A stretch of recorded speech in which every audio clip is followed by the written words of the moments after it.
Hey guys, tonight we begin with the scent of a hearth long gone cold, of straw damp with last week's rain, and of clothes worn far too many times before the itch turned into habit. It isn't a glamorous scent. It doesn't rise from polished silver or perfumed lace. It lingers beneath floorboards made of dirt, behind doors that don't close, and inside a cottage that tries, in its own humble way, to hold the world outside. If you're still settling in, maybe leave a quiet like on this video and consider subscribing only if it feels right. Let me know where you're watching from. What time is it for you? In the Middle Ages, peasants didn't smell clean, but they didn't smell rotten either. They smelled alive, like turnips pulled from earth, like wool and smoke and skin. They smelled like families who slept in the same bed, under the same roof, breathing the same sour warmth each night. And this wasn't neglect. It wasn't laziness. It was survival. Water could be cold enough to kill. Soap burned. Baths were invitations for sickness, not luxury. So they learned to live beside their own scent, to trust it, to read it. The smell of fever, the scent of hunger, the sweetness of bread gone moldy, still eaten. There was dignity, too, in the way they stitched patches onto soiled sleeves, in the way they aired shirts in winter wind, letting frost cleanse what fire could not. And the silence. It hung in the corners, long silences broken only by the scratching of lice, the groan of wind through stone, the snore of a child too tired to wash. This is not the history of kings or plagues. Tonight, we lie down with the forgotten, the anonymous, the dirty, dignified souls who scrubbed with sand and dried with prayer.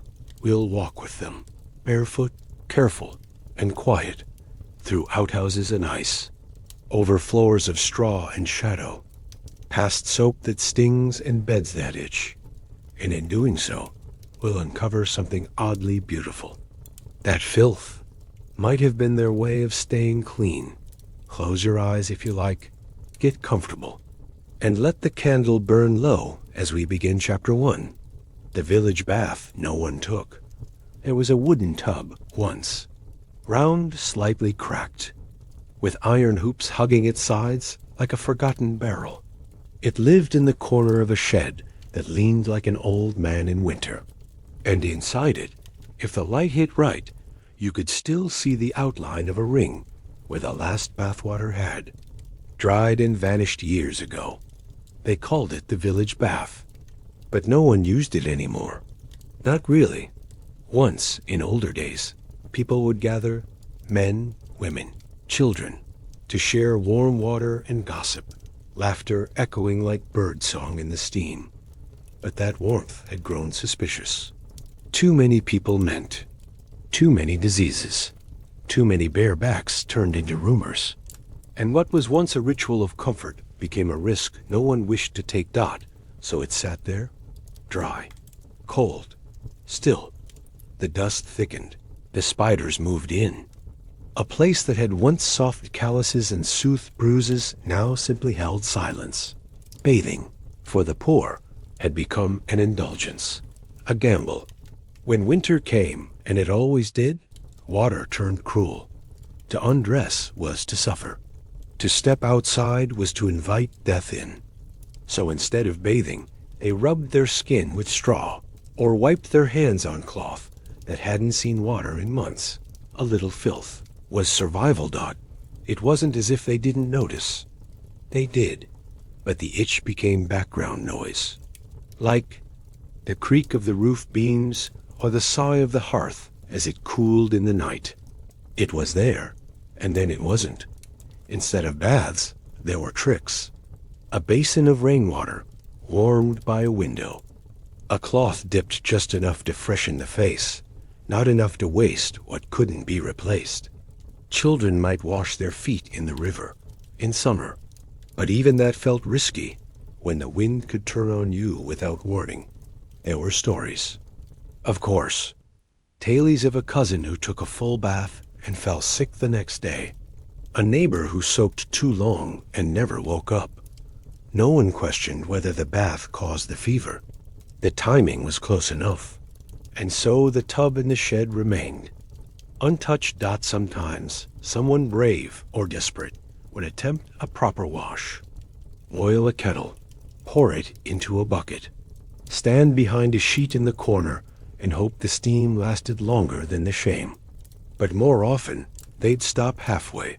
The water too cold, the fire too weak, the will too thin. Instead, they layered. Shirts over skin and blankets over those. Rags wrapped around feet, wool hats pulled down low. They carried their scent like another layer. Not pleasant, perhaps, but personal. And the others understood. There was no judgment in the village, because everyone wore the same sweat, the same smoke from the same fires. They all shared the same air, thick with salt, soil, and survival. It's not that they didn't crave cleanliness. Of course they did, but it was a craving like bread, with honey or shoes without holes. A dream, not a plan. Once a year, maybe, the village would gather courage. Easter, perhaps, or a wedding. Water would be heated. Soap, if any could be found, would be shared, rough, gray, and full of lye. It burned, but it worked. They'd take turns. One tub, one towel. A sacred ritual of steam and shivers. And for a moment, the scent of boiled water and bitter soap would float through the streets like memory. Fleeting, precious, and gone by morning. The children giggled. The elders groaned. But afterward, they all walked a little taller, as if the grime they carried had been holding them down. Until the wind rose again, and the sweat returned, and the layers went back on. The bath became myth, a thing remembered more than done, spoken of but rarely sought. And over time, the tub itself disappeared. Maybe it rotted. Maybe someone chopped it for firewood one desperate winter. No one remembered. But in every home, the ghost of it lingered. A faint ache for something warmer, cleaner, softer. And in dreams, perhaps, they bathed often. In rivers that didn't freeze. In sunlight that never burned. In tubs that didn't sting. But dreams, like baths, were luxuries. And survival was not made of luxuries. It was made of layers, not of stillness, of waiting for spring, not of living long enough to itch another day. Water was life. But for poor medieval peasants, it was also death, quiet, creeping, and cold as bone. They didn't speak of it directly, but the fear was there, buried beneath centuries of caution. A fear passed from mother to daughter, from one trembling child to another. Don't get wet. When the wind is sharp. Don't drink what you can't name. Don't trust the shimmer of a stream, just because it looks clean. Rain was both friend and foe. When it came after drought, it was a blessing. It fed the fields and filled the barrels. But when it overstayed, turning soil into sludge, it brought more rot than growth. Peasants watched the sky with tired eyes, hoping for balance. Knowing it rarely came, the village well stood at the center of everything, a place of gathering, of gossip, of ritual. And yet, even this sacred space held danger. Water from the well could turn sour without warning. A dead rat, a cracked stone, a curse no one could trace. You drank carefully, sparingly, and always with quiet hope. Streams flowed nearby, but they wound through places unseen. Who knew what washed down from upstream? A tannery, perhaps, or worse. The water might glitter, but it was never innocent. So instead, they boiled it. Or didn't. They flavored it with herbs to mask the bitterness.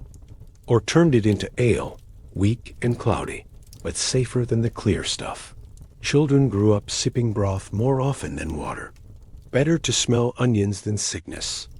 Bathing in water was an even greater gamble. You see, warmth was rare.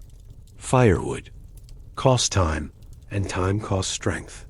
To heat enough water for a proper wash meant sacrifices. No stew, no tea, no warmth for the baby. And even when the kettle sang, the bath was brief. Skin turned red, then numb. Muscles tensed rather than relaxed. The body did not trust the water. It braced against it. Cold water was worse. In springtime, a playful splash might turn into shivering. In winter, it was punishment. It snuck into boots, froze in barrels, turned breath into fog. A single slip into a frozen pond could mean a week of fever. Or worse, no more weeks at all, so they stayed dry. Dirt might cling, but it didn't kill. Mud under the nails was no shame. Dust on the face was just part of the day.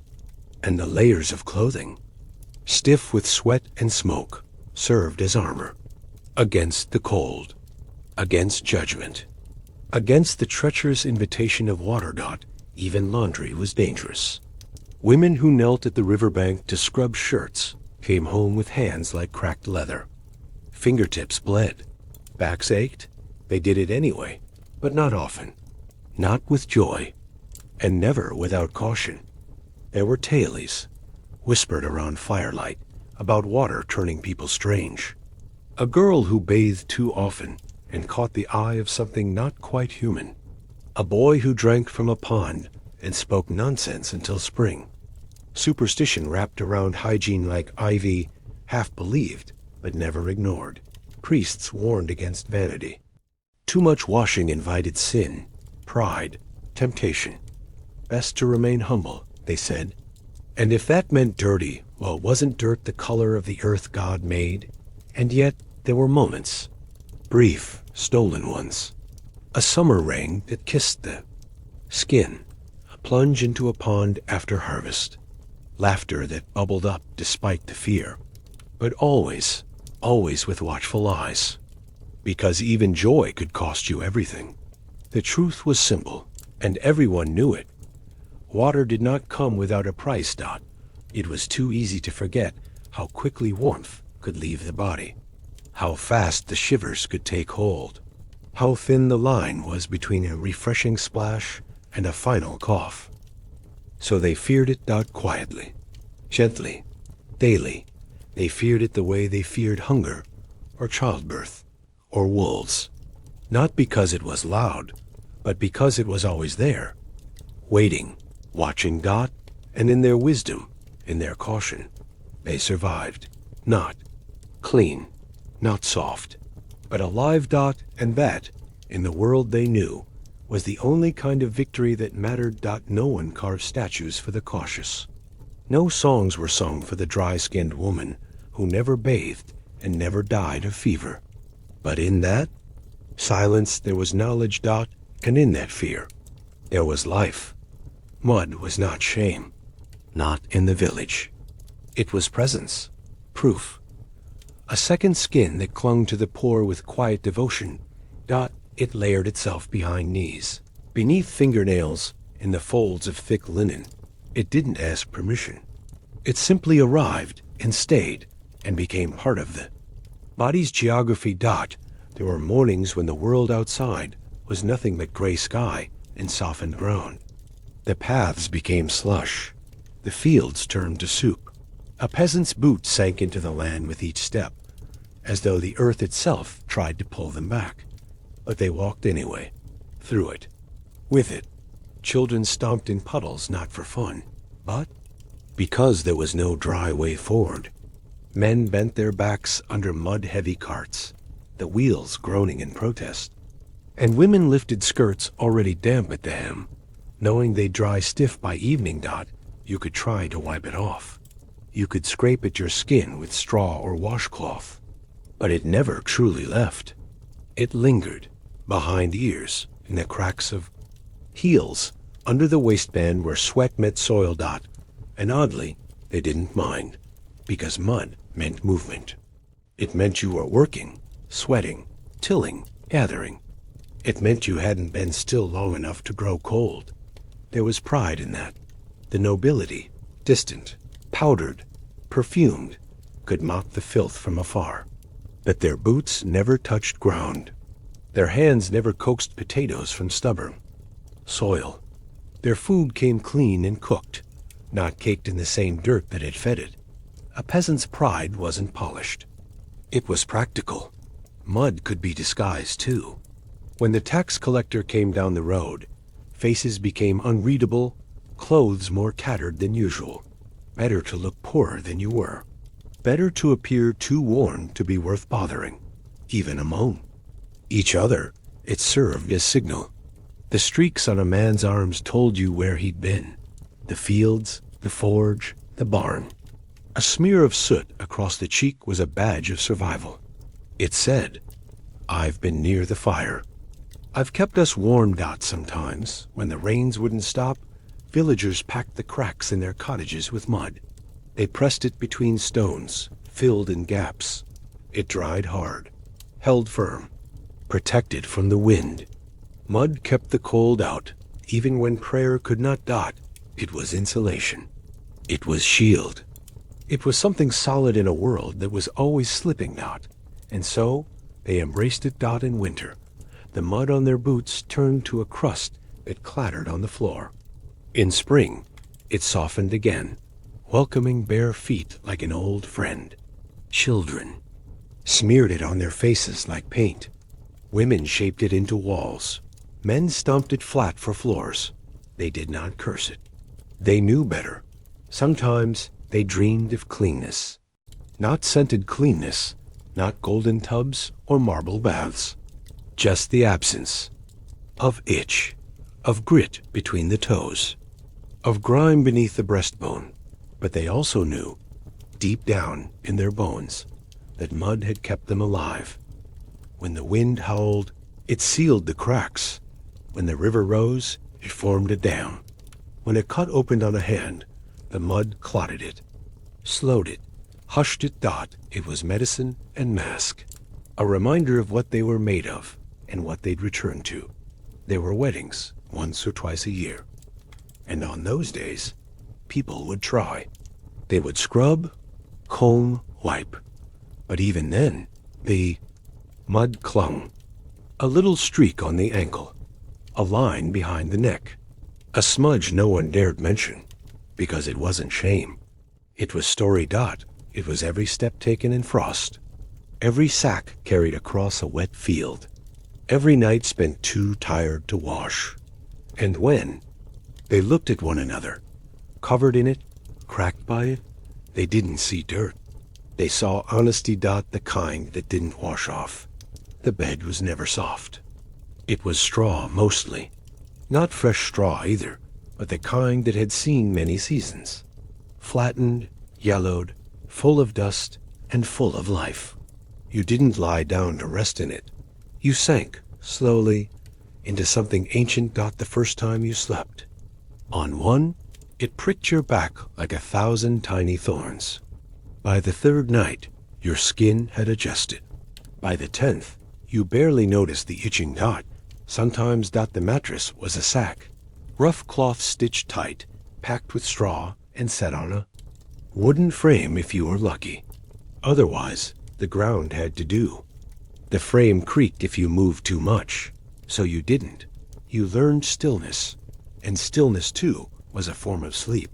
Straw had its own smell. Faintly sweet, faintly sour. Damp in the corners. Alive in ways no one liked to discuss. In the daylight, you'd see the tiny mites crawling. At night, you simply ignored them. Or you whispered curses into the pillow until morning came dot. It was worse in summer. The heat stirred things awake. Fleas, lice, little legs you couldn't see but could always feel. Children scratched their heads raw. Elders scratched their thighs without shame. And no one said a word about it, because if you said it, you had to think about it. And thinking about it meant you'd never sleep dot, so they didn't. They wrapped cloth around their legs, tied scarves over their hair, stuffed corners of the bed with dried herbs, mint if you had it, thyme, lavender maybe stolen from the edge of someone else's field, anything to mask the scent, to chase the crawlers away, To make the bed feel less like earth and more like home got in winter, the straw held heat.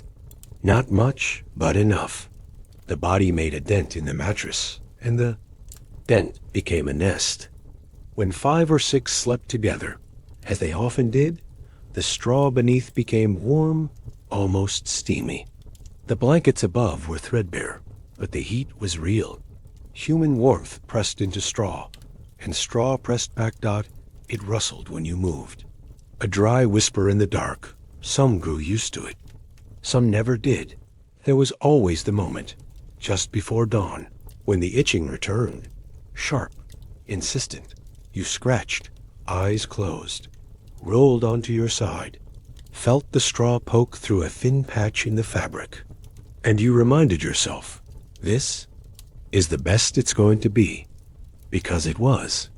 There was no feather bed waiting, no linen sheets, no silken pillow. Just this, a sack of straw, a blanket of wool, and the shared air of others breathing beside you. And sometimes, that was enough. The straw absorbed the sounds of the night, the crack of the fire dying, the murmur of a child dreaming, the cough of someone too proud to ask for water. These were the lullabies of the poor. Soft, uneven, and real. There were rituals too. Shaking out the mattress once a month. Beating it with a stick to chase out the worst of the crawlies. Flipping it, though that only moved the discomfort around. But it was a gesture, a small act of care in a world that offered little. Some nights, when the moon was kind, you'd lie on your back and listen to the rustle of the straw, to your own heartbeat, to the deep silence of a village sleeping in its separate but similar beds. And in that moment, the itching quieted. Not gone, never gone, but softer, manageable. Told yourself stories, not grand ones, just simple things. A warm loaf, a fire that didn't need tending, a morning where your back didn't ache. And slowly, the straw stopped scratching. The heat became enough, and your soul, like your body, gave in to rest. They called it sleep, but really it was surrender, a quiet falling into something older than comfort, a brittle softness, a bed built not of ease, but of endurance. There was a pain that didn't shout, but whispered. It began as a small throb behind the gums, a quiet, pulsing ache you could ignore until you couldn't, the kind of pain that crept in at night when everything else was still. And once it arrived, it rarely left. Toothaches were ordinary, constant companions, like hunger or cold feet. No one expected to keep all their teeth. You simply hoped to keep enough to chew what little bread you had. Molars cracked from stone-ground flour. Front teeth loosened from years of biting through tough crust. Gums swelled, turned red, then purple, then black. There were no dentists. Only the old woman who had pulled her husband's tooth, once with a string and a prayer. She was now the village expert. If the pain got bad enough, you went to her. She didn't use tools. She used her hands, her knees, her whole weight. One hand on your forehead, the other on your jaw, and a twist that made your spine tremble. You bled. Of course you did. But afterward, the pain was different. Quieter, emptier. And sometimes, in the silence of your own mouth, you wept. There was no soap to clean the wound, no medicine to dull it, just salt, if you had it, or a bit of alcohol, if you dared. The burn was breathtaking. The taste lingered for days. Children lost their baby teeth early, sometimes too early. The gaps in their smiles were small badges of growth or hunger. Adults, on the other hand, lost teeth like years, one by one, quietly, without ceremony. A missing tooth wasn't embarrassing. It was expected. If you had more than a handful left by 40, people looked at you with something like awe or suspicion. They didn't brush, not really. Some chewed twigs willow if they were lucky. Others rubbed ashes on their gums or scraped their tongues. with a broken shell. These were not habits of vanity. These were survival, scraping off the worst, keeping the rot at bay, just for one more meal. And yet, despite it all, they ate. They chewed through roots and crusts and salted meat that could crack a rock. Their jaws were strong, even when their smiles were not. Hollow cheeks told stories of a lifetime of chewing, aching, healing, and aching again. Of hunger that outlasted pride. Of nights spent cradling the side of the face, rocking gently, eyes open, mouth clamped shut in defiance of the scream. There was no escaping it. Even laughter hurt. Even kissing, when it happened, could send a jolt through the jaw, so sharp it brought tears. But they endured, because there was no other choice. And in their quiet, aching mouths lived generations of grit. They smiled anyway. Or they didn't, but they lived. And in this world, living was enough. The outhouse wasn't really a house. It leaned, it sagged. It groaned in the wind like it wished to collapse, but had promised someone long ago that it wouldn't. Built from leftover planks and crooked nails, it stood at the edge of the garden, far enough not to smell, close enough not to freeze. There was a path to it, worn smooth by the feet of generations. In summer, the ground was dry. In spring, it was a swamp. And in winter, the journey felt biblical. Inside, there was no seat, just a hole, deep, dark, and damp. It smelled of everything that had ever passed through it. Fear, sickness, survival. The scent clung to your clothes, your hair, your memory. No one lingered there. Children dreaded it. They held it in until they couldn't. Elders approached it slowly, racing knees, murmuring prayers. The brave went at night, lantern in hand, watching for rats. The smarter ones waited for dawn. The walls were thin. Gaps in the planks let wind slice through like a knife. You'd sit, if you dared, with your clothes bunched around your thighs and the wind licking your back like something alive. In that moment, you were exposed to the elements, to your own body, to the sound of something dripping far below that you tried not to think about. There was no toilet paper, just rags, leaves, sometimes straw. If you were lucky, the cloth was dry. If not, well, there was always your sleeve. Flies made their home there, in clouds, buzzing, circling, claiming the air as their kingdom. And in the heat of summer, the smell thickened, sweet and sharp, like rotting fruit left too long in the sun. But in winter, everything froze. And that was almost worse. The seat, if you had one, turned to ice. The air stabbed at bare skin. The wind howled. And yet, you still had to go, because the body doesn't pause for weather. It just demands. Sometimes the pit beneath filled faster than expected. Rainwater, flooding, or just time. And then it would ooze slowly, reluctantly, rising to meet the soles of your boots with a quiet menace. You told yourself it would recede. You hoped. When it overflowed, someone had to dig a new hole, move the entire structure, rebuild the leaning shack in a new corner of the field. That was a day of labor and nausea, of holding your breath while you worked, of pretending that this too was just another chore, no different from feeding the pigs or mending the roof. But even then, there was dignity. You didn't speak of it, not at meals, not in prayer, not even in jokes. The outhouse was understood, endured, ignored. Its stink lived in your clothes, but its memory stayed outside. That was the rule. At night, you listened for footsteps, for the squeak of the latch, for the sigh of someone returning, relief written in their silence. Some families used chamberpots, easier, safer. A bucket beneath the bed, emptied in the morning.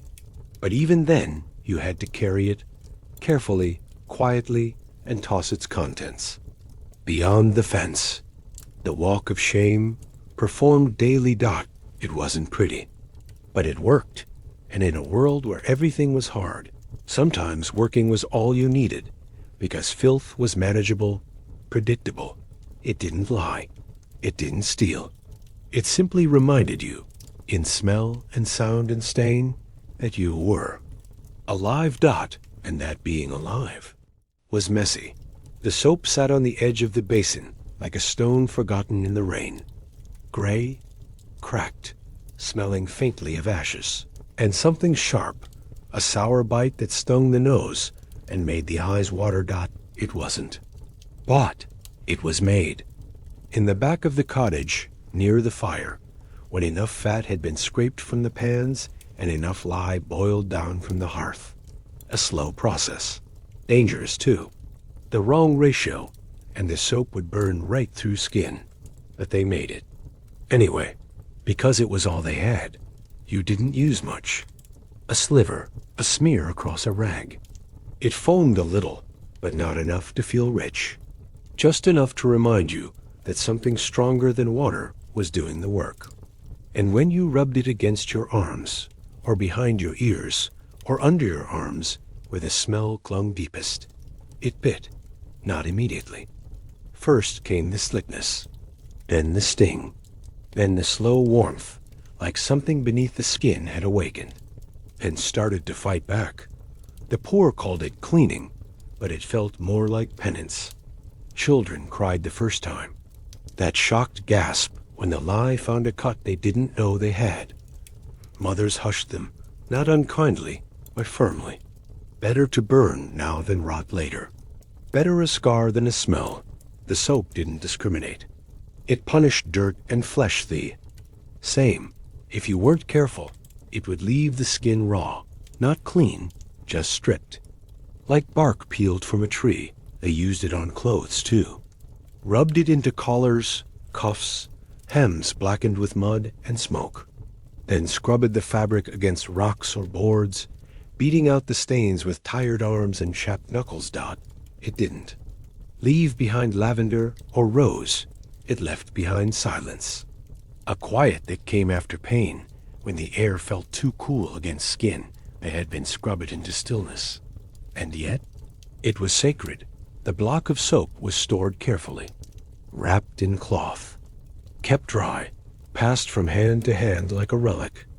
Because when it ran out, it might be weeks before they could make more. Maybe months. Even the rich, respected lye soap. They used better versions, perfumed and shaped, but they understood what it meant to cleanse with fire. What it meant to scrape off the world and leave the skin behind. Among the poor, it was a ritual. Washing hands after birth, after death, before a feast, before church. The soap marked the moment, and the skin with its memory. Some grew to crave it, the burn, the brightness, the way it made you feel emptied out, tamed, tidy, even if only for a few hours. Others feared it. There were rumors, always, of lye. That blinded, that scarred, that slipped into the bloodstream and caused fever. But no one stopped using it, because they had nothing else. And in a strange way, it became part of their pride, to endure it, to carry the sting with a straight back and a steady breath, to wash until the skin glowed red beneath the grime, proof that you'd tried. They said clean souls didn't need soft hands, and maybe they were right, because in that gray, cracking bar was something hard and holy, a small, fierce weapon against the creeping filth of the world. And for one quiet moment, when the lye was rinsed away, and the pain faded, and the skin cooled, they felt clean. Not comfortable, not safe. But clean. And in their world, that was close enough. It didn't happen often. Maybe once a year, twice if the harvest had been kind, or if someone was getting married. A full bath, heated water, firelight flickering on the walls. A basin that steamed like soup on a winter night. They called it the good wash. The rest of the year, washing was a patchwork, a rag dipped here, A splash of cold there, the scraping away of sweat with fingers too rough to feel anymore. But the good wash was different. It was planned, whispered about days in advance. Water had to be carried, wood had to be gathered, clothes had to be mended just enough to feel new. And someone, always someone, had to go first. Usually a child, small enough to fit in the basin with room to spare. The tub was nothing more than a wooden barrel or a tin trough, patched and leaking at the seams. But it held enough warmth to make the eyes flutter shut on contact. The first in had the cleanest water. The last, not so much. No one complained. They lined up by age or need or patience, one after another, stepping into the bath with quiet reverence. The water, darkening with each body, was still precious, still warm, still sacred. Soap was used. Sparingly. You didn't lather. You whispered it across your skin like a secret, rubbed it in with your palms, watched it vanish into the basin like smoke. Hair was washed last, drenched, squeezed, combed with a piece of horn or bone. The lice ran for cover, but they'd be back. Still, for that one evening, the scalp felt light. The skin felt new. No one spoke much. Not during. Voices felt too loud, too real, against the softness of steam and firelight. Feet sloshed. Water dripped. Breathing was enough. The fire crackled nearby. Logs shifted. Sparks danced. A parent might hum, not a song, just a sound to fill. The silence. The youngest would curl up afterward in a blanket too big for their frame, hair wet, cheeks pink, eyes barely open. And the adults would glance at them, just for a second, remembering what it felt like to be that small and that clean.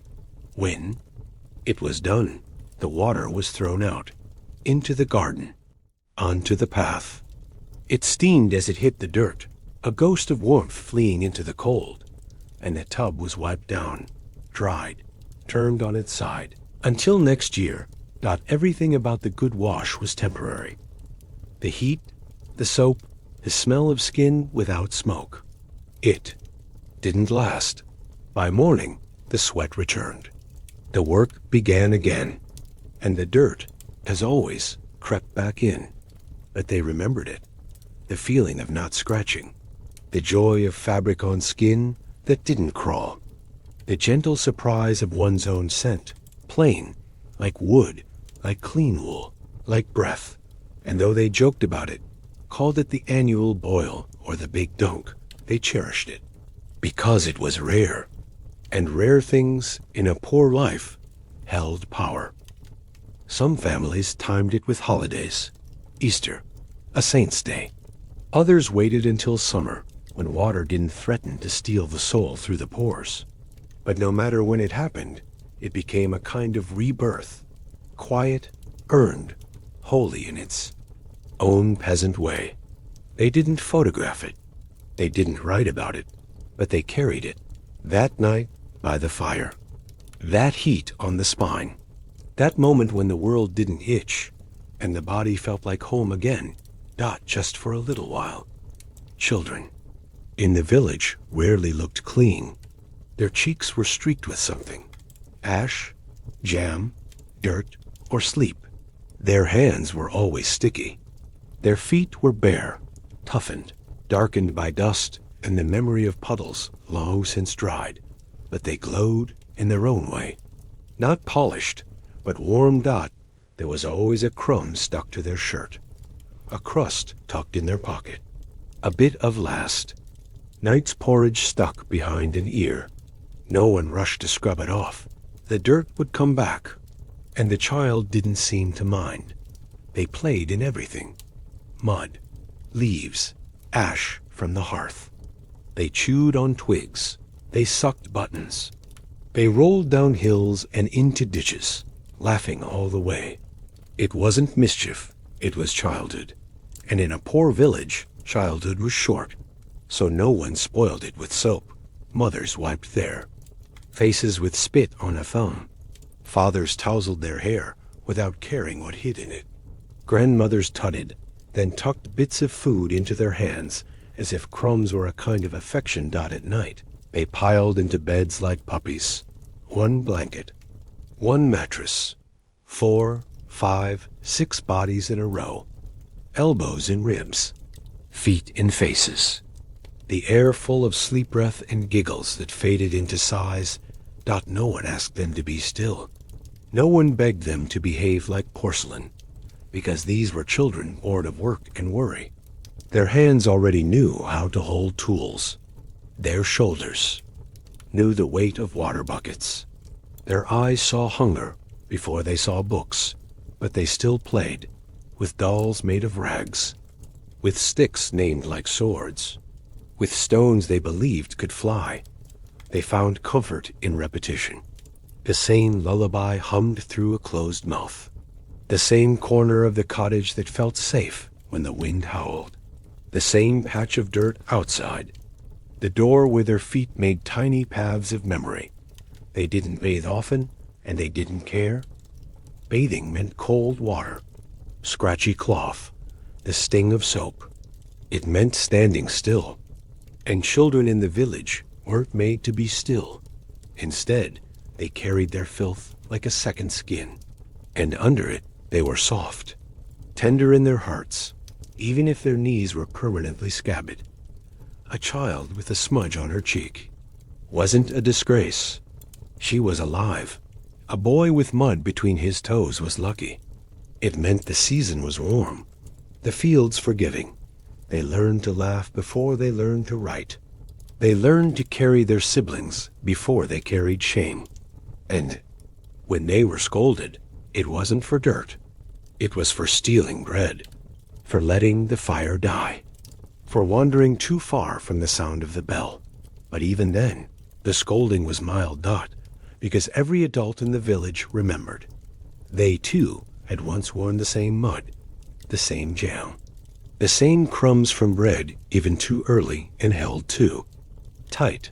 There was a softness around the children, not in the world, but in the way the world bent around them, gave them just enough space to be young, even in a place that aged people fast. Some days they washed in the river, but it wasn't about cleanliness. It was splashing, screaming, jumping in and out, letting the cold sting the skin until they laughed too hard to feel it. And when they returned home, shivering, wet, covered in more dirt than before, no one yelled. Just a towel, a bowl of stew, a pat on the head. Because comfort for the poor didn't come in soap or silence. It came in crumbs on a shirt, in laughter under blankets, in the knowledge that no matter how dirty they were today, they were loved. Tomorrow would come. The chores would come, the cold, the years, but tonight they were warm, messy, loud. And free. It started as a twitch, a flick of the fingers across the scalp, a rub at the back of the neck, a slow scratch at the elbow, soft at first, then a little deeper. Not frantic, just familiar. The itch lived in everyone. It visited each household, sat beside you at supper, climbed under your clothes as you slept. It was part of the rhythm of the day, like hunger or smoke. They didn't hate it. Not entirely, because to itch meant you were still here, still breathing, still feeling. It meant your skin had not gone numb from cold or from death. It meant blood still ran close to the surface, that your body, in all its stubborn misery, had not yet given up. And so, in the strangest way, the itch became a blessing. Lice were common. You could see them, little gray things darting through hair like secrets. They moved fast, lived deep, and multiplied without mercy. Children carried them first, passing them like whispers. But no one was spared.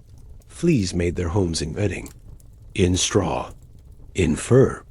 They bit ankles, bellies, armpits. You scratched, you sighed, and you got on with it. There were tricks, of course. Vinegar, salt, ash. Some combed their hair with fine bone, catching what they could. Others braided their hair tight, so nothing could crawl in easily. But still, the itch returned. It always did. You'd see it in public. A quick scratch behind the knee, a subtle dig beneath the sleeve. Women tugged at their head coverings to get at the temple. Men reached into their shirts and emerged a little redder, a little more relaxed. It was never spoken of. Not directly. No one said, "I'm crawling today." Instead, they smiled thinly, shrugged, scratched again. It was the silence that made it bearable. That gentle agreement. We will not make this worse by pretending it isn't happening. At night, the itch deepened. The body, warm under blankets, became a feast. You lay still, listening to the sound of someone nearby doing the same. The soft rustle of a hand moving under cloth, the brief scrape of nails against skin. Sometimes you bled. Tiny welts, scabs scratched open too soon, but they healed. And when they did, you counted them like victories. Mothers whispered that lice preferred the clean, that fleas came to the warmest bodies. These were not scientific truths. They were comfort. And in hard times, comfort was everything. And they worked. You didn't curse the itch. You respected it. You didn't chase it away with rage. You greeted it like a neighbor who overstayed but brought news. You lived with it because there were worse things. Numbness, fever, the stillness that came when a body stopped reacting. Altogether, itching meant fight. It meant the skin was still alert, still protecting, still alive. Even monks, with their shaved heads and silent routines, scratched quietly, reverently. And if holiness could itch, then surely peasants were allowed. Some days, someone would say, half laughing, "If I don't scratch, I'll start to scream." And everyone would nod, because that was the line. You didn't cross it. You scratched instead. And in scratching, you remembered you were still in your body, still tethered to the earth. Still human. She was always by the river, or near the stream, or hunched beside a basin that steamed in the morning cold. Her hands were red, raw, and cracked. Her knuckles split in the winter, healed in the spring, and split again by summer. They called her the washerwoman. Not with mockery, with respect, and a little fear. She had a strength that didn't announce itself. Ropey arms, a back that never bent unless it chose to. She could carry buckets without spilling a drop and beat a tunic clean with a rhythm that sounded like war drums. She knew every stain by heart. Mud from the fields, blood from birth, oil from fish or meat, ash from the fire, wine from the chapel floor, milk from an overturned jug. She didn't ask how the stain got there. She asked how long it had been left, and then she got to work. There were no soft soaps, no scented powders, just lye, ash, and elbow. The garments were soaked, twisted, slapped against stone, scrubbed with brushes made of wood and stubbornness. She moved fast, furious, focused. No one spoke to her while she worked. Her wrath wasn't loud. It was steady, a silent kind of power. She was short with words, long with glances. You knew if she disapproved, not because she told you, but because she stopped looking at you altogether. Children feared her. Women respected her. Men nodded from afar. She had no husband. If she had, no one remembered. She had no children of her own, but she helped birth half the village. She had no wealth, just strength. And that was enough. They brought her clothes tied in bundles. Linen, wool, rags. The kind of laundry that could stand up on its own, stiff with time and wear. She untied each with care, then cursed under her breath, a whisper meant for the fabric. Alone. She didn't sing. She didn't smile. But her work was a song in itself. Slap, scrub, rinse, wring. a rhythm older than any prayer. Sometimes she'd mutter to herself, talking to the shirt in her hands like an old lover. What did you get yourself into this time? She boiled water until it screamed. She hauled logs. She bent over buckets for hours. And when her day was done, her fingernails were gray with fatigue, but the clothes came back cleaner. Stiff with soap, still damp in the corners, but cleaner. And that was enough. No one thanked her with words. They paid with bread or potatoes or a patch mended in return. And she accepted all of it without grace, but without refusal. There were stories, of course, of the time she chased a man into the woods with a paddle after he insulted her soap, of how she once washed a priest's robe so hard it shrank to half its size, of the curses she knew in 5 languages, none of which she taught to children. But no one doubted her care. If someone died, she washed the body. If someone married, she washed the gown. If someone returned from war or prison or plague, she met them with a tub, a rag, and a stare that said, "You will not carry that filth into my village." And when she finally rested in a corner by the fire, wrapped in steam and silence, the village grew quieter, as if not to disturb her. She didn't seek praise, but they feared a world without her, because she carried more than laundry. She carried order, decency, a strange, fierce kind of love, the kind that scrubs you raw so you can feel human again. Before words, there was scent, not perfume or flowers, but the kind of smell that curled around you in silence, that slipped through the cracks in a wooden door and told you who had passed by, who had eaten, who had not. In the village, you didn't need to ask questions. You just needed to breathe. A man returning from the fields carried the scent of damp earth and crushed grass. A woman who'd spent the day near fire smelled of smoke and iron, her hair still holding a curl of ash. A child's head smelled of sunlight, milk, and something vaguely sour. The scent of play left too long, but smell was more than memory. It was knowledge. The sick smelled different, sharp, sour, like apples left too long in the cellar. You could tell before the fever came. The scent arrived first, floating just behind the skin, quiet and dreadful. The dying had no scent at all. That was the worst. When the body stopped sweating, when the breath came cold, when the blanket stayed too clean, you smelled the absence, the silence of scent, and you knew what was coming. The midwife could tell how far along a woman was without touching her belly. She smelled the change in the air, the ripening, the blood waiting just beyond the surface. And the washerwoman, she always knew which clothes belonged to which home, not by sight, but by the story they told her through the nose. Stew, smoke, soap, sometimes sorrow. Even strangers were announced before they knocked. New man in the village brought with him the sharpness of saddle leather, or the sting of city air, a mixture of oil, sewage, and too many people living too close. Everyone noticed. Everyone judged. They didn't say anything, but they noticed. Houses had their own signature.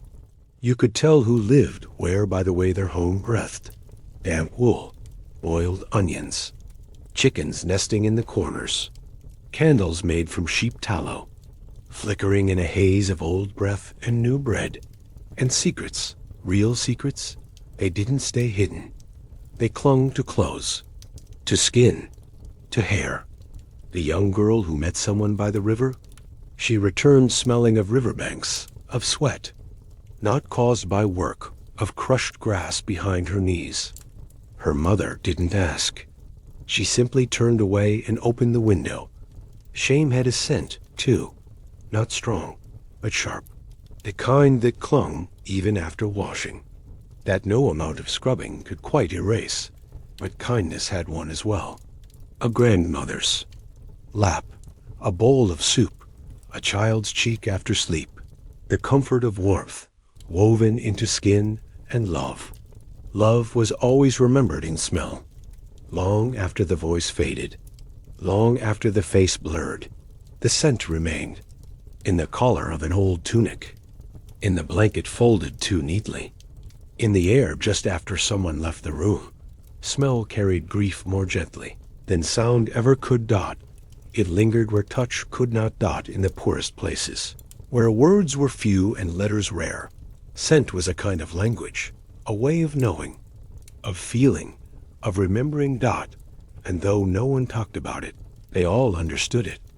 They walked through the village breathing carefully, not just to avoid the rot or the pigsty or the outhouse, but to know, to feel, to carry a little piece of each other home in their lungs.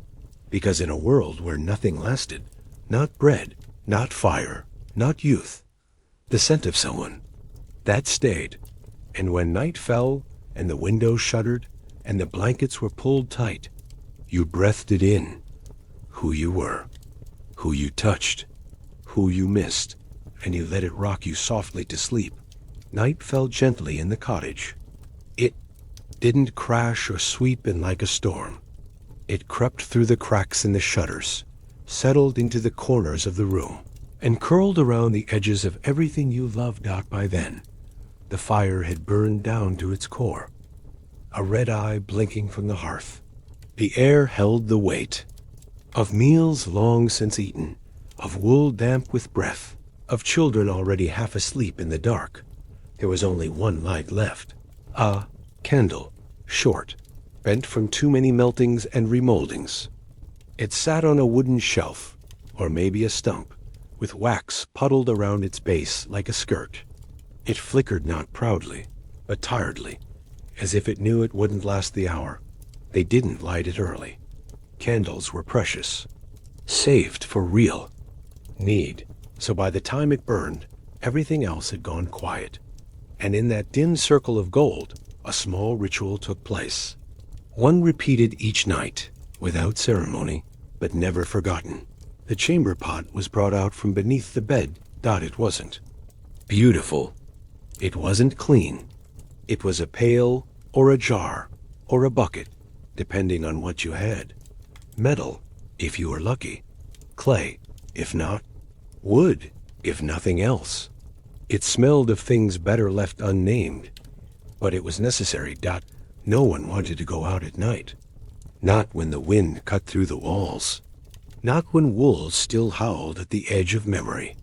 Not when snow fell like silence, and the outhouse stood like a dare in the dark. So they used a pot. It sat there, beside the bed, accepting what the night demanded. One by one, people rose from their straw nests, not all at once. Some held it as long as they could, hoping sleep would carry them through. Others gave in early, with a sigh and a mutter, stepping into the cold air with a blanket around their shoulders and their feet bare against the floor. They moved by memory, not by sight.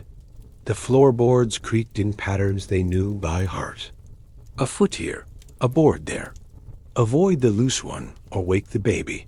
The candle watched, soft light against rough walls.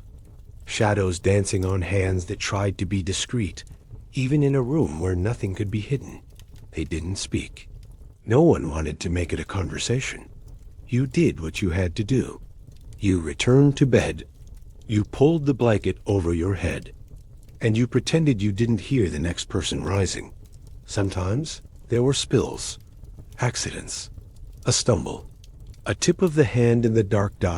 No one got angry. There was no point. You cleaned it as best you could. You wiped what could be wiped. You pushed straw over what could not. You prayed the scent would be gone by morning. Children found it funny at first, then ordinary, then just another part of the night. The pot, the candle, the whisper of someone too tired to care. By dawn, it was full. Whoever rose first, often the mother or the oldest child, took it outside.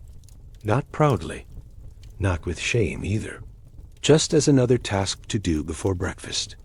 They emptied it behind the fence, or down a pit, or wherever the earth seemed most willing to forget. Then they rinsed it with a splash of water, or snow, or nothing. If water was too dear, then they returned it, placed it back beneath the bed, ready for the next night. The candle, too, was put out, pinched between wet fingers or blown with a single breath. Its smoke curled up like a ribbon and vanished into the roof beams, and the room went still. But that hour, that moment of candlelight and cold, of hands fumbling in silence, it held something more than utility. It was closeness, a reminder that even in the dark, we carry one another's needs. We share the discomfort. We accept the scent. We wait our turn. In the world beyond, royalty sat on gold thrones and marble seats. They had servants to carry their shame. They had perfumed cloths and polished floors. But in the village, all were equal by night. All crouched the same. All carried the same burdens. And in the flicker of one tired candle, no one looked higher than anyone else. They simply lived. They simply endured. And then they slept. Hair wasn't just hair. It was memory. It was labor. It was the only thing you could carry through every season, every sorrow, and still call your own. In the village, hair told quiet stories, not in curls and ribbons, but in grease and grit and the slow weight of age. For the poor, there were no mirrors, only water buckets, polished pots, or the vague reflection in a window pane when the light hit just right. And yet, they knew their hair, knew the way it fell or frizzed, the way it clung in the heat or crackled in frost. There was no shampoo, no conditioner, just what the body gave and what the body took back. Grease was not shame. It was resource. Fat from cooking pots, usually pig lard, sometimes butter gone too far, was saved, melted, rubbed between palms, then gently smoothed over hair to tame it, to soften it, to give it a kind of shine that mimicked health. Even when health was missing, you could tell how much someone cared for themselves by the way their hair lay. A tight braid, neatly twisted, said, "I had time this morning." A mess of tangles meant the night had been hard. A clean part, straight as a furrow in the field, whispered of quiet dignity. Mothers combed their daughters' hair with fingers first, then with bone combs passed down like silver. They worked in silence, untangling both knots and thoughts. Sometimes the scalp bled, not on purpose, just from the effort. But the combing continued. Boys wore their hair short or wild, cut with knives, hacked off in summer, let grow back until winter demanded warmth. They rarely fussed, but they noticed when someone else's was cleaner, smoother, tamed. Lice were constant companions. Eggs clung like dew near the scalp. Scratching was as ordinary as sighing. And yet the hair was never abandoned, never forgotten. Because in a world that stripped you of so much land, food, warmth, silence, your hair was something you could still shape. Some dyed it, though no one said so aloud. A rinse of elderberries, a rub of walnut husk, just enough to darken. The gray, to pretend a little longer, to remember youth. Others oiled it before church. A dab behind the ears, a shine along the crown, so that when they bowed their heads, something glistened. There were braids for mourning, braids for weddings, knots that meant you were no longer a girl, but not quite a woman. Ribbons were rare but treasured, torn from old garments, dyed with beet juice or onion skin, woven in on special days. And for those with nothing else, hair became expression. Some curled theirs tightly against the head, binding it with string. At night to preserve the shape. Others let it hang loose, wind-tangled, rain-soaked, smelling of wood smoke in sleep. It wasn't vanity. It was ritual. The washerwoman knew. She always noticed. "You've oiled it today," she might say, half approving. Or, "Leave the lard a bit longer next time. It'll shine more when it's dry." and you'd nod, grateful for the guidance. Because her hair, always pulled tight and knotted behind her head, gleamed like iron in firelight. Elders told stories of girls whose hair was so long it swept the floor, of boys whose curls were cut off by jealous neighbors, of braids buried with loved ones, tokens of devotion, strands bound by grief. Some kept locks hidden in cloth pouches, pressed into the corners of drawers. A child's first braid, a mother's last curl, and in bed, under heavy wool and heavier air, they whispered lullabies while fingers worked through knots in the dark. The grease had its scent, not floral, not sweet, but real, earthy, a mix of animal fat, wood ash, and human skin. It lingered on pillows, rubbed into collars, softened straw beneath tired heads.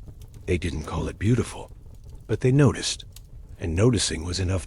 In winter, when frost cracked the windows and water turned to stone, that oil kept the hair pliable, kept it from snapping, held the cold at bay. In summer, it glistened in the sun like sweat or triumph. Some said it repelled lice. Others swore it attracted them. Either way, it stayed, because hair, oily, tangled, heavy with the day's smoke, was still theirs. And in a world that constantly rubbed the poor raw, this one thing, this single stubborn strip of self, was protected not with jewels, but with grease, with braids, with patience, and with pride. They arrived, without warning. 3 monks, robed in brown, feet caked with road dust, their eyes downcast as if they were carrying something too sacred to speak of. The village children saw them first, creeping down the lane from the old forest track. No cart, no horses, just the slow sound of sandals on packed earth and the sway of cloth in the wind. No one expected much. Monks often passed through, bringing prayers or silence, depending on the mood. But these ones, they carried something else. A scent. It came before them, curling ahead like smoke from an unfamiliar fire. Not sweet, but soft. Not loud, but strange. It hung in the air like a memory you couldn't quite place. Something from long ago, maybe never real at all. People stepped outside, just to look, just to sniff. The monks said little. They asked for bread and water, and were given both without question. They bowed in thanks. They sat near the well. And then, when the evening bell rang and the shadows stretched long across the road, they opened a pouch. It was small, leather, carefully tied. One monk unfastened it with trembling fingers, like he was handling an ember. Inside was a vial, glass, thin as breath, capped with wax. He held it up. And then, in a move both casual and ceremonial, he tipped a single drop onto a cloth and passed it to the village midwife. She blinked, sniffed, then gasped. Not in pain, not in surprise, but in awe. She passed it to the washerwoman, who stiffened, then nodded, then very slowly smiled. It went around the village like a secret too heavy to keep. Everyone wanted to smell it. Just once. It was perfume. Real perfume. From the monastery garden, the monks said. Lavender, rosemary, rose petals steeped in oil. Frankincense, maybe. A touch of orange rind, brought by ship from far away. No one had ever smelled such things in one place before. Here. Not in this world of sweat and smoke and sheep. For one strange hour, the village shimmered. The pigs fell quiet. The babies stopped crying. Even the dogs paused, noses in the air, unsure whether to bark or kneel. The monks didn't sell the perfume. They didn't offer it for barter. It wasn't a blessing. It wasn't a test. It was a gift. 1 drop per person. That was all. So they lined up. Quietly. Women removed their headscarves. Men pulled back their hair. Children stood on tiptoes, wide-eyed, as the monk dabbed each brow or wrist or sleeve. Some wept, not because it was holy, but because it reminded them of something better, of gardens they'd never seen, of nights without stink, of a world where scent meant more than survival. And for the rest of that day, the village glowed. Every time someone passed by, the air whispered. A hint of rose, a breath of lemon, a sigh of rosemary. The candle smoke in the cottages couldn't quite cover it. The stew didn't quite erase it. It lingered on fingers, on sleeves, in the folds of cloth hung by the fire to dry. That night, no one washed it off. They lay in bed with the smell of the monks still in their skin, eyes wide open, noses twitching, afraid that if they slept, they'd wake up to find it gone. Some dreamed of it. Others stayed awake just to keep breathing. Next morning, the monks were gone. No footprints, no scraps, no goodbye, only the faint scent in the air where they had sat. And the memory of something too gentle to last. The cloth they used, the one that first held the drop, was wrapped in linen and kept under the village altar. Not for worship, just for remembering.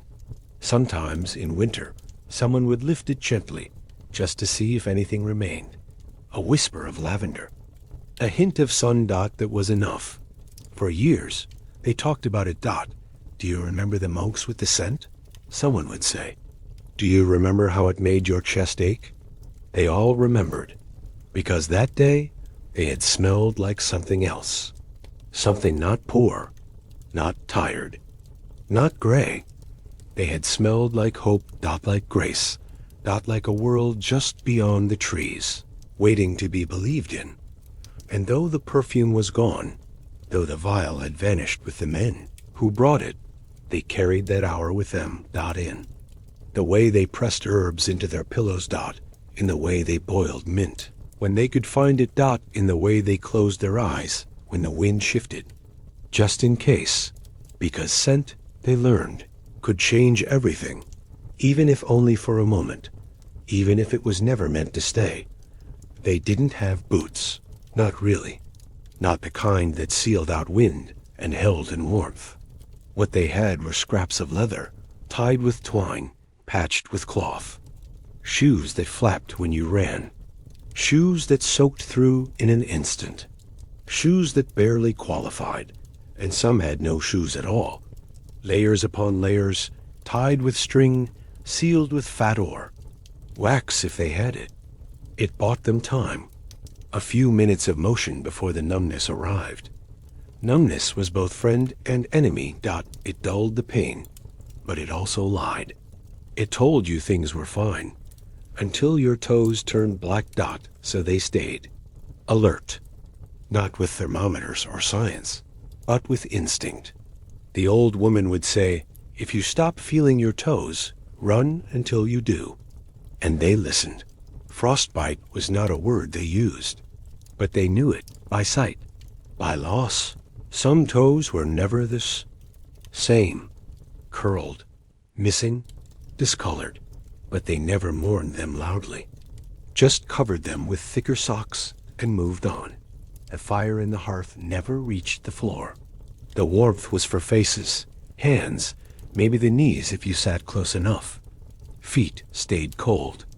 Always, even in sleep, some would rest their soles near. The coals before bed, not too close, just close enough to believe in heat again. The brave, or foolish, went barefoot on purpose. There was pride in it. A kind of quiet dare. I can take it, their silence said. I am still here. And they were, with feet that bled and healed, that cracked and calloused, that remembered every rock, every thorn, every patch of snow like an old poem. Their souls burned, brighter than their saws, because the cold could not stop them. Not really. It could slow them, make them curse under their breath, make them bite their tongues to keep from screaming. But it could not keep them still. There was always something to do. A log to fetch, a gate to fix, a child to carry from one room to another. And for that, you needed feet, bare or not. They smeared fat on their heels, tied lamb's wool inside their shoes, prayed for spring. Some whispered that each footstep in snow was a sacrifice, a little offering to the gods of the frozen world. Take this pain, the step said, but let me keep going. And so they did. In markets, you could see who had money by the way they walked. A smooth stride meant boots, cracked leather with stitching still holding, maybe even fur inside. But the poor shuffled, light steps, quick steps, as if staying in. Motion was the only warmth they knew, and it was. Movement made fire inside the body, a flame that flickered in the belly, in the chest. You walked not just to get somewhere, but to survive. There was a saying, half joked, half true. If your feet are warm, you're lucky. If they're dry, you're lying, because feet were rarely dry. Wet with snow, with sweat, with the leaking sadness of shoes that had given up long ago. Still, they danced, not often, but sometimes. On feast days, they stomped in circles around a frozen yard, laughed through the pain, let rhythm outpace suffering, let music, even hummed, be the glove their toes never had. And in those moments, you could see it. The fire, not in the hearth, not in the sky, but in them.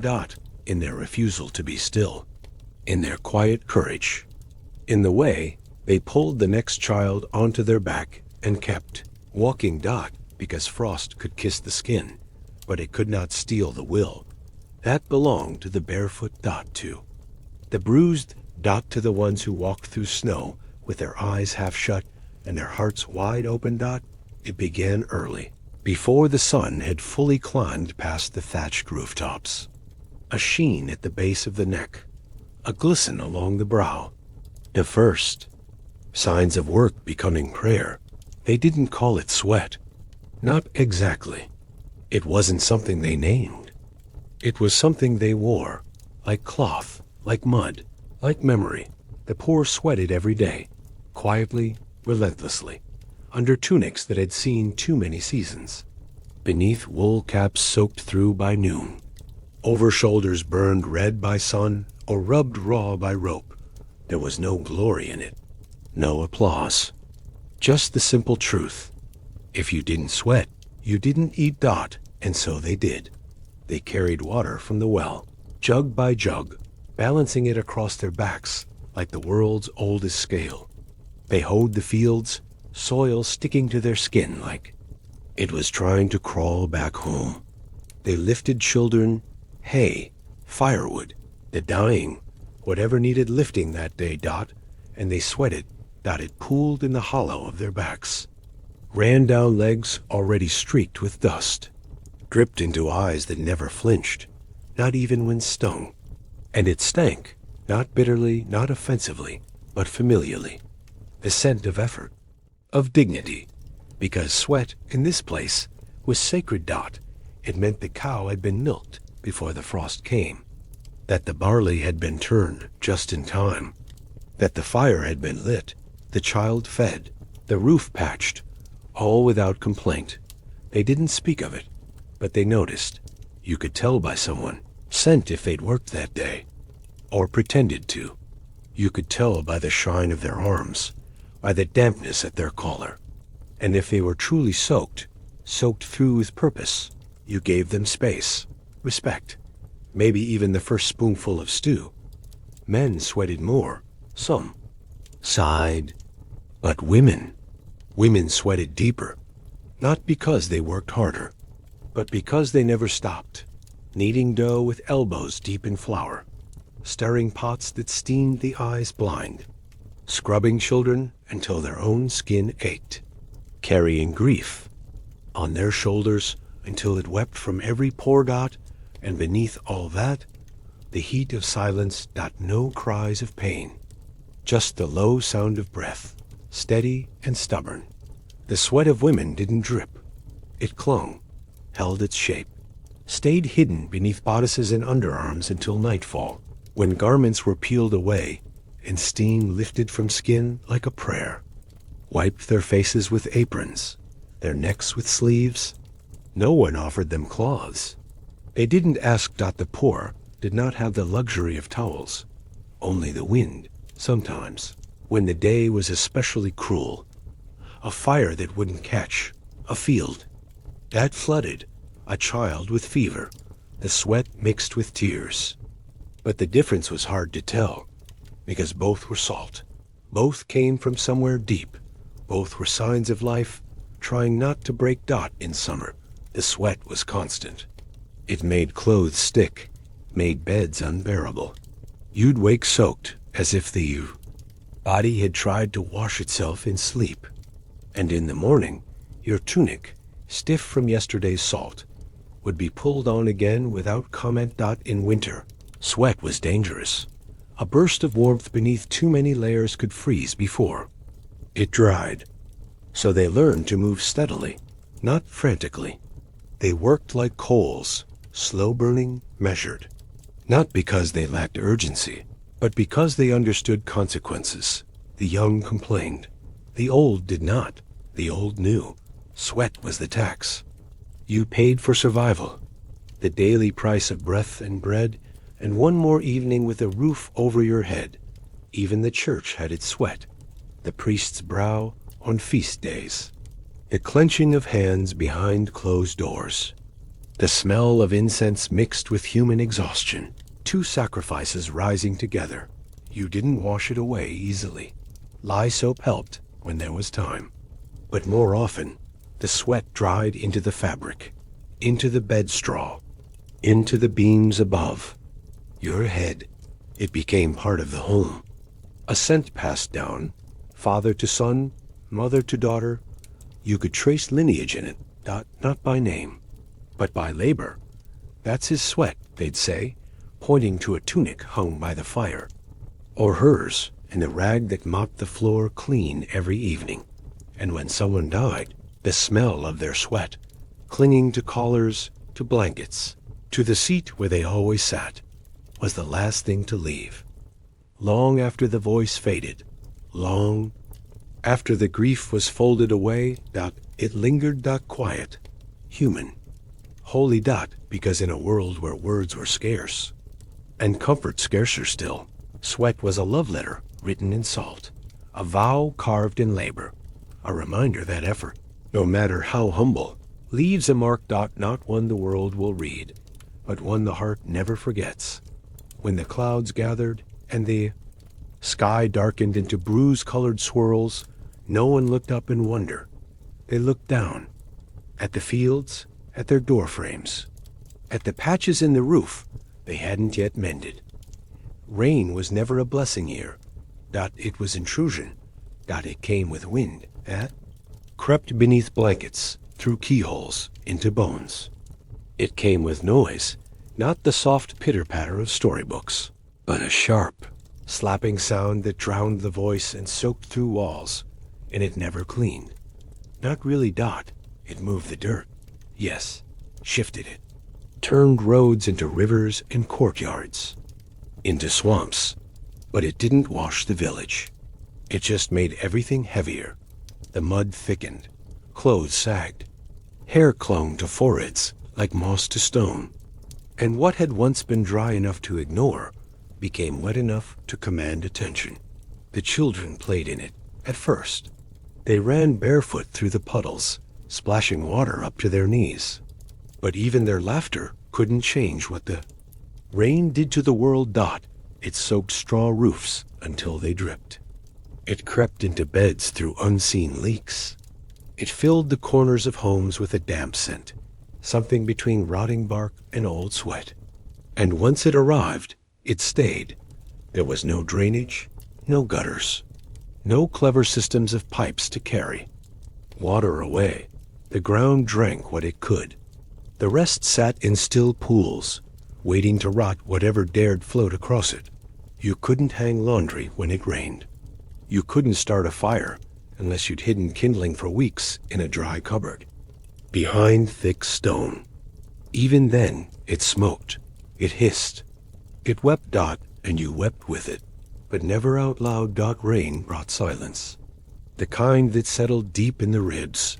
Conversations dropped to murmurs. Movement slowed. People sat closer, not for warmth, but for reassurance. Proof that they hadn't been swallowed whole. The rain spoke louder than they did.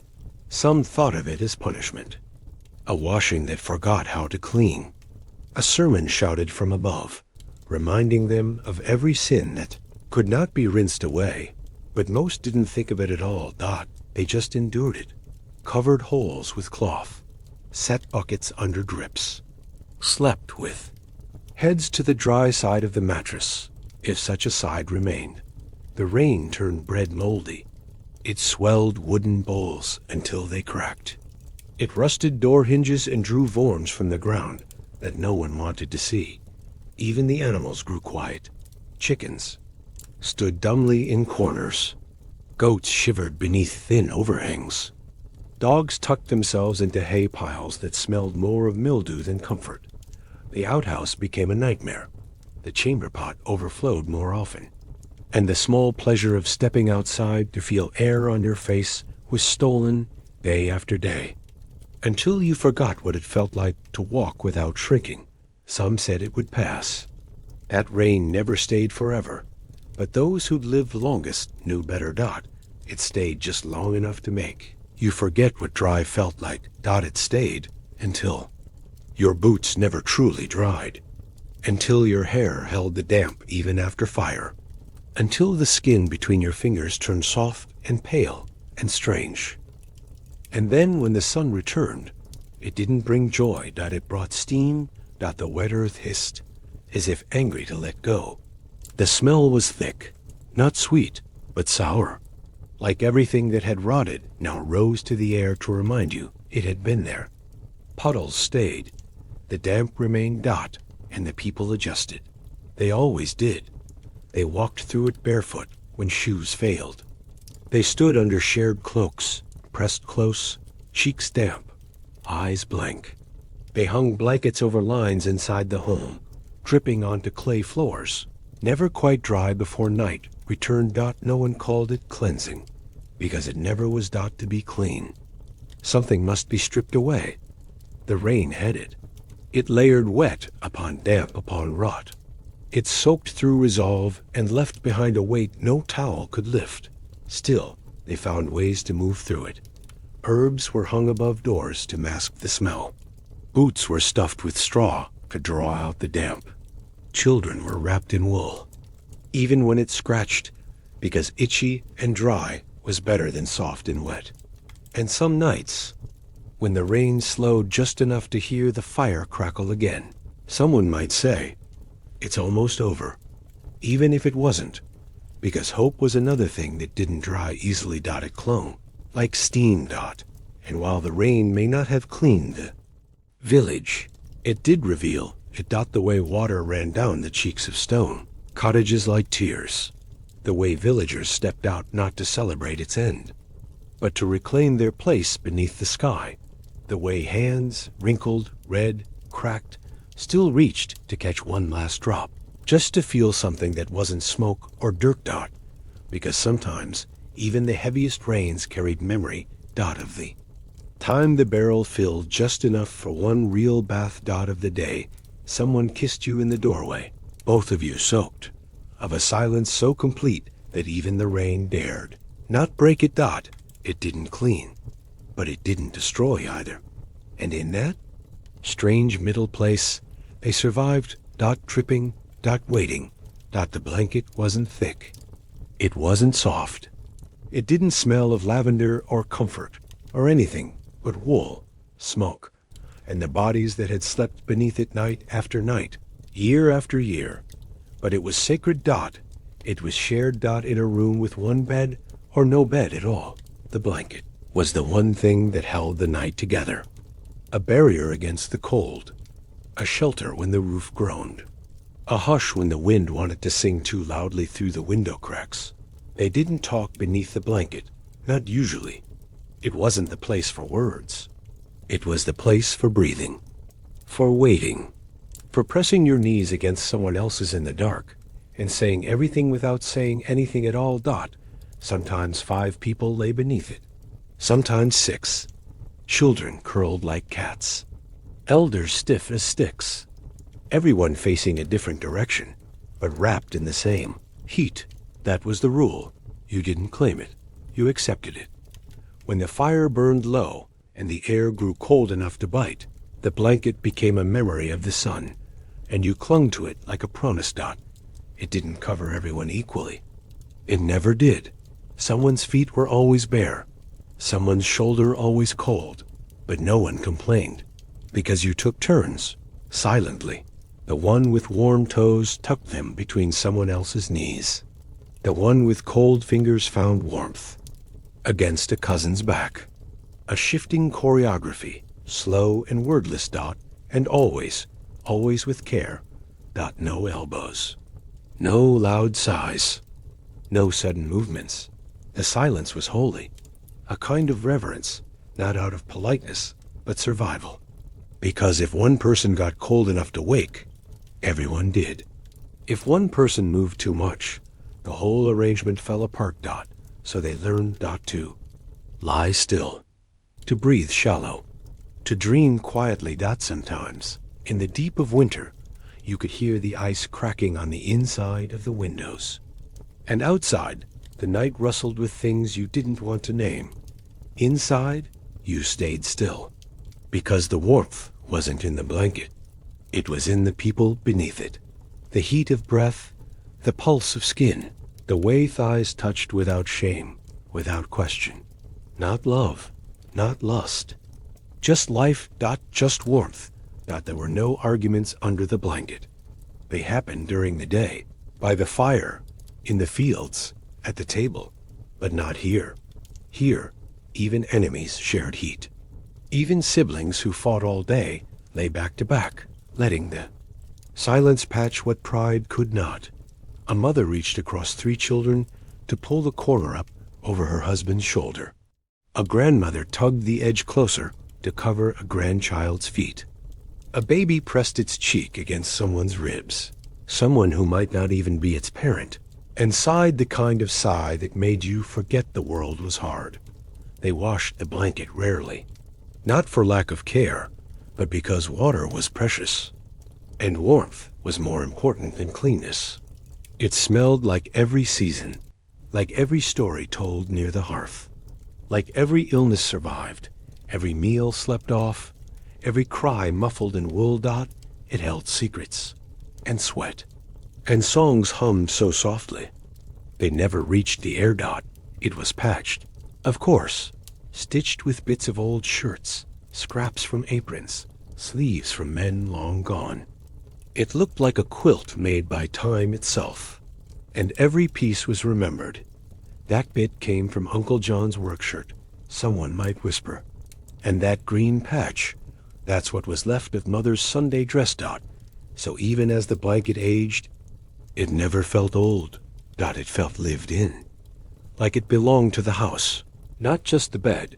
Some families had only one, others layered 2, thinner ones stitched together. But the rule remained.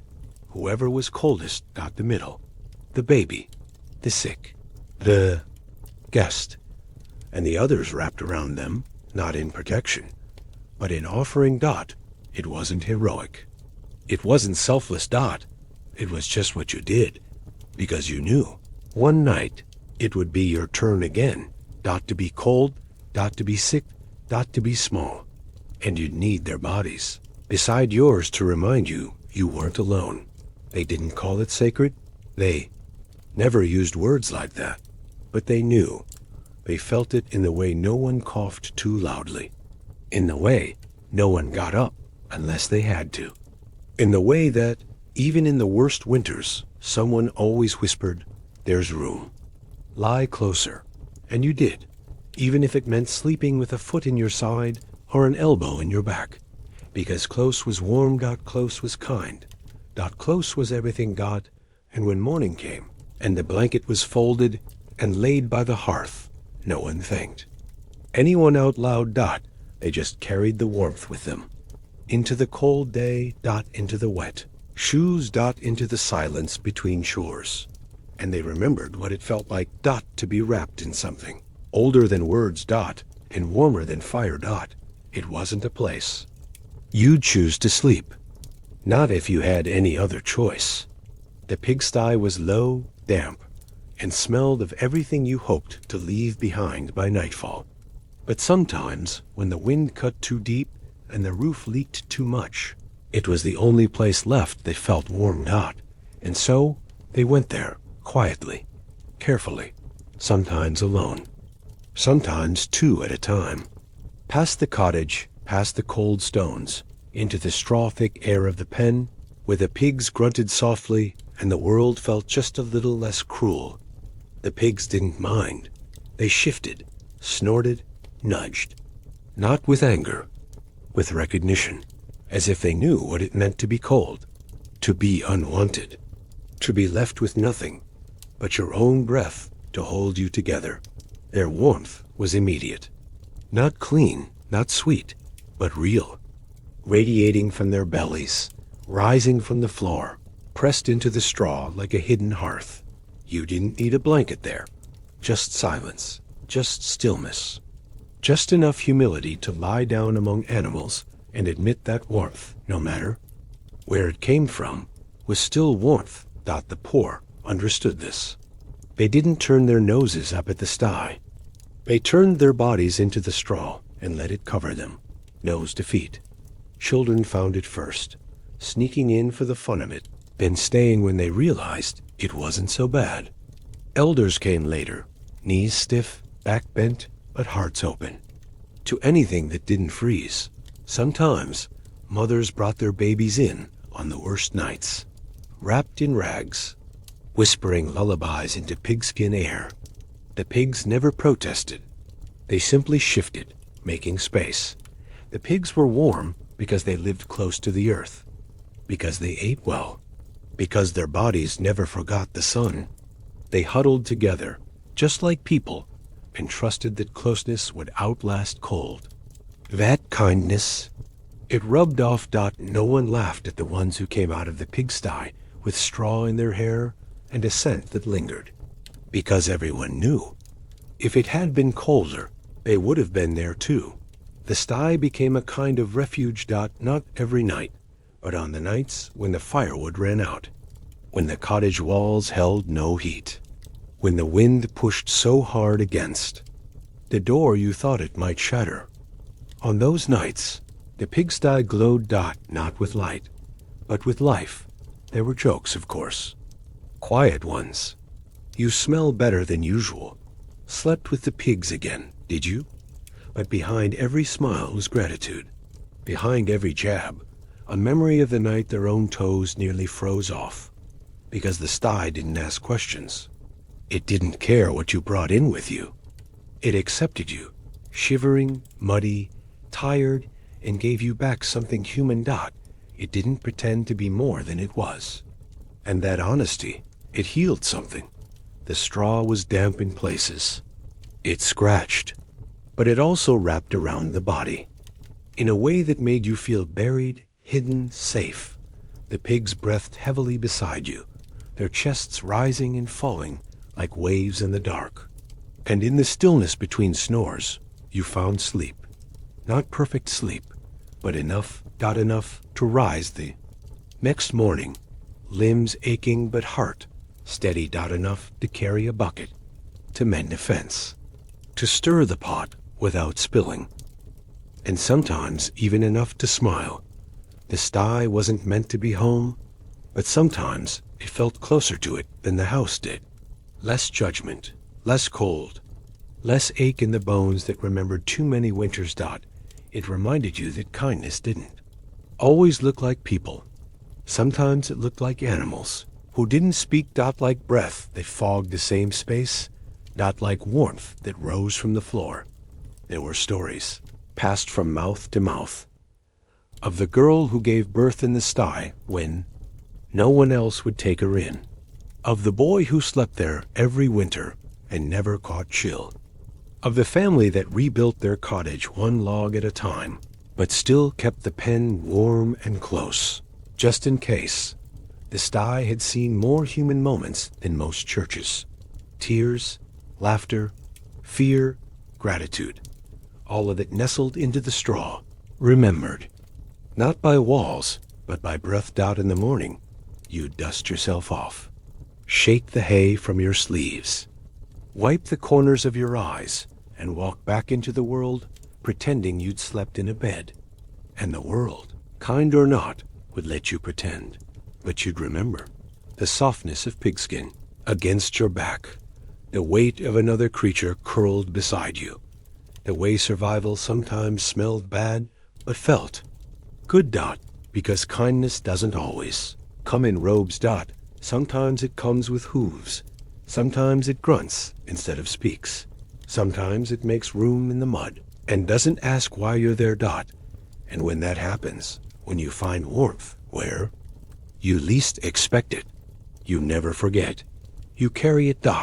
And when the next cold night comes, as it always does, you know where to go. Not for comfort, but for kindness. It didn't sparkle. It didn't rise like music or roll like thunder. It came in coughs, in snorts, in bursts, so sudden they made the chest ache. But it came. Laughter, not in the filth, not in spite of it, but because of it. There was something absurd about life when nothing was clean. When your shirt stuck to your back with sweat and your feet squelched inside your only pair of shoes. When the bread was dry, the stew was thin, and someone farted at the dinner table and blamed the dog, who wasn't even there. That's when it would happen. A look, a shrug, a sound so silly it couldn't be ignored. And suddenly, the room bent under the weight of laughter. Not refined, not polite, real. Raw and shaking and loud enough to make the rats pause in the rafters. They laughed because they had to. Because sorrow left no room for silence. Because if you didn't laugh, you'd cry. And tears were colder than jokes. Children were the best at it. They could find humor in a beetle crawling up someone's leg, or the strange sound your stomach made when it hadn't been fed since sunrise. They laughed when someone tripped, when someone burped, when the baby grabbed someone's nose and refused to let go. And adults, tired, aching, sore, watched them and remembered how to laugh too. Not with abandon, but with gratitude. It wasn't just jokes, it was timing. A whispered comment when the priest passed by. A crude drawing in the soot of the cottage wall. A story retold badly on purpose. They made fun of each other's smells, of their calluses, of the way their hair refused to sit flat, of the washerwoman's scowl, of the way the pigs snored louder than Grandpa. Nothing was sacred. And everything was forgiven, because the filth was already there. It clung to the walls, to the beds, to the backs of knees and the folds of elbows. It crept under fingernails and between the teeth. It made itself at home. And once it did, there was no use pretending. So they laughed about it. About how the soap ran out 2 weeks ago, and no one noticed. About how the cat smelled better than the children. About how the chamberpot tipped, again, and soaked someone's last dry sock. Even the elders laughed. Slowly, with wheezing, with pauses to wipe their eyes. But they laughed because they remembered when they were the ones tripping, the ones farting, the ones being teased. And now they were the ones with the stories and the teeth to laugh at them missing. Sometimes laughter erupted during the worst moments, during funerals, when someone slipped in the mud and the coffin almost tipped. During births, when a child entered the world with a scowl that looked just like Uncle Tom's. During storms, when the roof gave way and someone stood there, soaked, holding a single dry loaf of bread like a trophy. It didn't mean they didn't care. It meant they cared enough to carry the sorrow without letting it break them. They told jokes while shoveling manure. They sang dirty songs while boiling lye. They whispered ridiculous things into each other's ears during church, trying not to snort and give themselves away. Humor didn't lift them out of filth, that it baptized them in it, made it bearable, made it human, that the poor laughed because it was the only thing they could do without permission, without tools, without soap, without money. They could be covered in grime and still crack a joke that made a neighbor double over. Laughter here was not luxury. It was survival. Sometimes it was soft. A chuckle behind a hand. A smile that bloomed across a tired face. A slow grin that turned into something more when shared. Other times it was wild. It knocked people over. Sent bowls tumbling. Made someone spill soup and laugh harder because it was already cold and mostly water. You couldn't plan it. It arrived like rain. Sudden, messy, healing. Even animals weren't safe from it. They named the smelliest goat after a nobleman. They painted a face on the outhouse door. They told stories about chickens with secrets and pigs that plotted escape.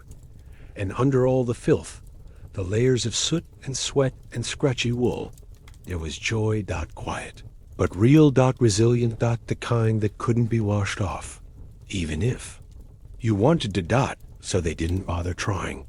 They just laughed again and again until it felt like light, until it filled the spaces between meals and misery, until the village echoed not just with work and weariness, but with warmth. And filth, for all its weight, softened for a while, because laughter made it lighter, because even dirt can't cling to a heart in motion. It didn't happen often. Maybe once a year, maybe twice if luck and weather allowed. But when it came, the whole village knew.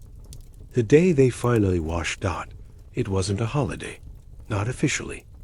No banners, no bells, no priest announcing it from the pulpit. But something in the air shifted, a gentleness in the breeze, a stretch of sun too long to ignore, a silence from the clouds that felt like permission. Word spread slowly.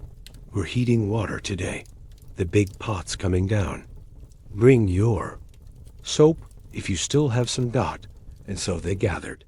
Buckets were filled and left in the sun to warm. Fires were stoked beneath kettles that hadn't been lit in months.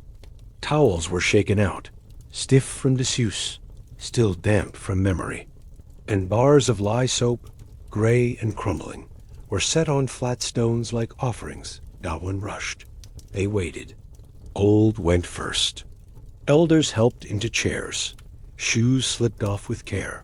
Sleeves rolled up by gentle hands. A cloth dipped in warm water, wrung just enough to steam, pressed to skin too thin for scrubbing. They sighed, not in pain. In relief, the dirt lifted slowly. Like stories, like sorrow. Not all at once, and never completely. But enough. The children followed, squirming, giggling, shrieking at the touch of water. Buckets poured gently over small heads. Fingers scrubbed behind ears. Toes examined like treasure. The babies howled, because they always did, and the mothers smiled anyway. Then came the workers, the men and women who hadn't paused in months, who wore their labor like second skin. Their shirts were peeled off, crusted with sweat. There, arms dunked elbow deep in basins. Scrubbing wasn't gentle. It was fierce, necessary. Lye soap bit. Skin turned pink. But they didn't complain, because for once, the air didn't smell like smoke or pigs or the ache of too many days lived without pause. It smelled clean, sweet, not perfumed. Just less like what had been, and more like what could be. Hair was washed with hands, not combs. Fingers tugging gently at knots, drawing lice into buckets they wouldn't crawl out of again. Scalps breathed. Necks relaxed. Some sat in silence as they dried. Others sang, low voices. Work songs, mostly. Rhythms of planting, of weaving, of waiting. For the rain to stop. And the laughter came again, not loud this time, but steady. A background hum of relief. they changed into their least worn clothes. Not new, nothing here was new, but newer than the ones they'd taken off, and even the poorest stood a little straighter. The washerwoman didn't smile much, but that day she nodded, once, and everyone saw it. By evening, the water was dark, buckets tipped into the earth, cloths wrung out and hung by the fire, soap rinsed to slivers. The basins emptied, cleaned, turned on their sides. The fire burned low, but no one added wood. They were warm enough now. Inside. Feet tucked under wool, arms crossed, holding the echo of water still cooling their skin. They didn't talk about it. The day would pass. The dirt would return. But for now, they were lighter, less burdened, less hidden beneath layers of what survival had demanded. And as night fell, you could walk past the cottages and smell it. Not flowers, not herbs. Just skin. Just clean. Just the quiet scent of people who had touched water and lived to feel better because of it. The children fell asleep quickly, damp hair against straw, clean toes tangled with each other under wool. The adults stayed up a little longer. Remembering. Breathing. Listening to the stillness, not empty, but full of effort, of care, of something rare enough to hold in the hands for just one day a year. No one said it aloud, but they all thought it. Let this last, let this stay, but they knew better. The mud would return, the sweat, the straw, the itch, but so would the memory. Of today, of warmth. Of a moment when the body didn't feel like a burden, when the filth didn't define them, when even the poorest could touch their own skin and feel enough. Not beautiful. Not powerful. Just human. And that was everything. The fire had gone out hours ago, not with drama, just a slow sigh of embers, a soft crumble of ash. The warmth it gave had long since faded, but no one rose to feed it. Not now. Not this late. Not after a day like this. The cottage was still. Not quiet, never truly quiet, but still. The kind of stillness that gathers after effort, after bathing, after eating, after laughter and memory and the rare luxury of being clean. There was no moon tonight. Just the faint silver breath of starlight pushing through the wooden slats in the walls, like a hand trying gently to reach in. Inside, they lay as they always did, together. In the same bed, or the same pile of straw, or side by side on the floor, with the blanket drawn over them like a shared secret. Arms and legs tangled. A baby snoring softly, a child murmuring nonsense, someone coughing once and then settling. The blanket didn't cover everyone. It never had, but no one moved. Not now. Not tonight. The scent of lye soap still clung faintly to the air. A trace of rosemary. A whisper of warm skin. Tomorrow, the world would return, with its dirt and noise, with its aching backs and barking orders, with chamberpots and smoke and the fire refusing to catch. But not yet. Tonight, the air felt different. Not lighter, just forgiven. A single candle sat burned out on the table, its wick cold, its wax puddled. It had watched the day pass, watched them strip down and step into buckets of warm water, watched soap lather skin that hadn't felt clean in months, watched shoulders ease from habit into stillness. Now it rested 2 above. The roof moaned. A slow stretching sound like old bones trying to sleep. The walls shifted. A rat moved through the beams. Somewhere nearby, a goat made a sound halfway between complaint and dream. And still, they slept, not because they were free from pain, but because sleep came anyway. Because the body, however bruised, knew how to rest. Because the mind, however burdened, knew how to close its eyes. And because the soul, quiet, dirt-smudged, but persistent, had earned it. There was no pillow for most of them. Just arms, or wool, or folded clothes. But heads turned inward, toward one another, finding comfort not in softness, but in nearness. That was their secret, Dot. It wasn't the soap, or the water, or the fire. Even Dot, it was each other. The way they endured, not alone, but side by side. Through cold, through filth, through silence, through seasons. Some of them dreamed. Some didn't, but all of them slept. Even the washerwoman, who hadn't smiled during the bath, but had wiped her hands slower than usual. Even the boy who had been scratched, raw by lice, but had finally laid down without crying. Even the father whose hands still smelled faintly of earth, and whose back would never fully unbend. All of them, Dot, as if the cottage itself exhaled, not as if the land beneath them, damp, uneven, stubborn, allowed them, just for tonight, to forget. Dot, no one whispered stories. Tonight, they were too tired. Dot, too content. Dot, too full in a way that had nothing to do with food. Dot, outside, the wind rose. It always did. It scraped against the shutters, tugged at the chimney, carried the scent of manure and frost. But inside, it didn't matter. They had survived the day, and that was everything. For peasants, sleep was never guaranteed. It was borrowed, earned, risked. The roof might leak, the child might cough, the fire might die too soon, the lice might bite, the hunger might return before morning. But they closed their eyes anyway, not bravely, not foolishly.